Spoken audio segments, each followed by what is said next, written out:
Wah, kayak rapi nih. Iya, saudara saya kalau pakai jaket doblan gini, yang paling terutama adalah nutupin perut. Iya, jadi apa? Nggak begitu kelihatan. Ya, ini kan namanya teknik menyamar diri, menyamarkan diri. Ya, saudara, eh, kalau kita perhatikan kasus persidangan Sambo hari ini ada istilah yang berulang-ulang disampaikan pembaca berita di satu televisi. Dikatakan sandiwara terus terjadi. Waduh, ya. Jadi apa ya? Saling menutupi, saling berbohong. Tapi ada juga yang jujur ya. Tapi selain ada yang jujur, ada yang bohong, ada yang apa? Menyampaikan informasi nggak benar dan lain sebagainya. Ya, saya sih bisa maklum ya, karena siapa yang mau dihukum kan kira-kira begitu. Nah, hanya kalau itu ada dalam kehidupan sehari-hari, firman Tuhan memberi peringatan pada orang-orang semacam itu ya. Amsal 4 ayat 24 ini bagus untuk dihafalkan nih ayatnya. Amsal 4 ayat 24. Buanglah mulut serong daripadamu dan jauhkanlah bibir yang dolak-dalik daripadamu. Amsal 4:24. Ini ada satu kata yang muncul hanya di dalam ayat ini. Jadi dari puluhan pasal, ribuan ayat, ya hanya muncul di sini saja, yaitu kata dolak-dalik. Ya, jadi ayat ini mau mengingatkan orang tuh ya sebaiknya jujur-jujur saja ya. A ya A, polos-polos saja, B ya B gitu. Nggak perlu munafik. Tapi pada kenyataannya sulit ya. Siapapun sulit untuk menjalani kehidupan dengan polos-polos aja. Terlebih kalau dia mendapatkan keuntungan dari kemunafikannya itu, dari kepura-puraannya itu, dari mulutnya yang dolak-dalik itu.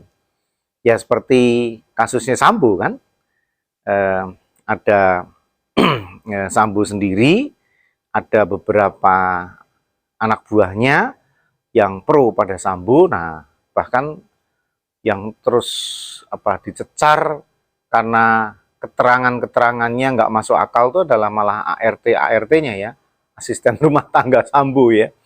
Ya mungkin karena dijanjiin sesuatu, takut juga bisa, di bawah tekanan bisa juga, sehingga dia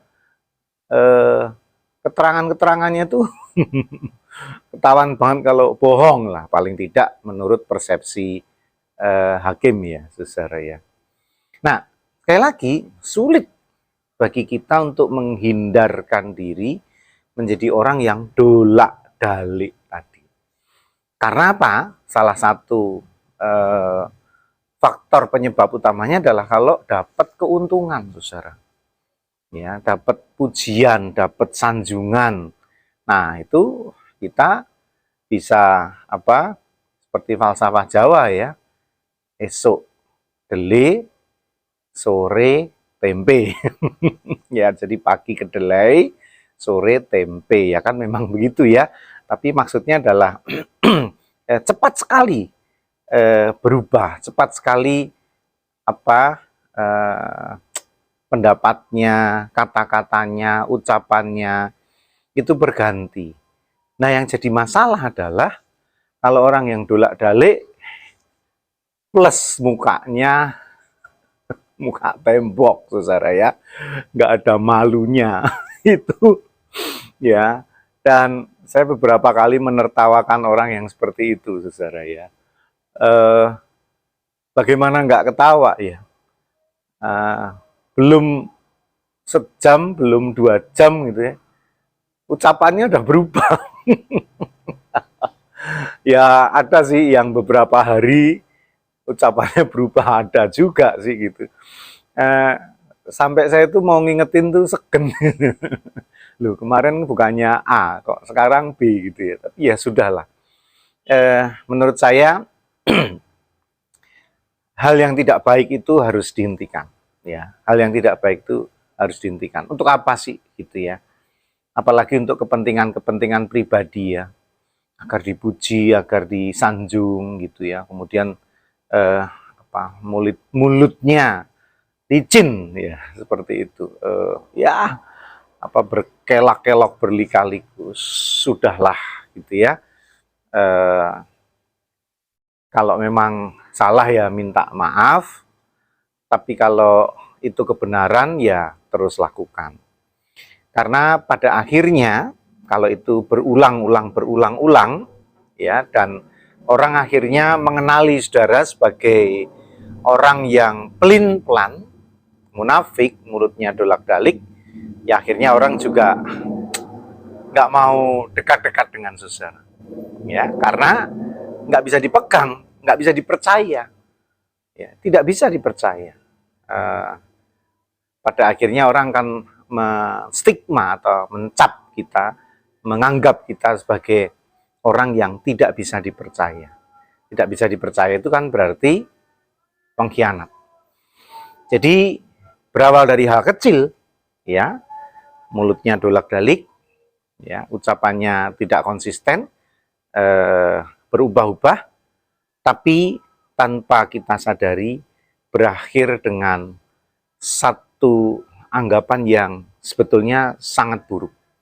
Kita bisa dianggap sebagai pengkhianat, dan jangan sampai kita terjatuh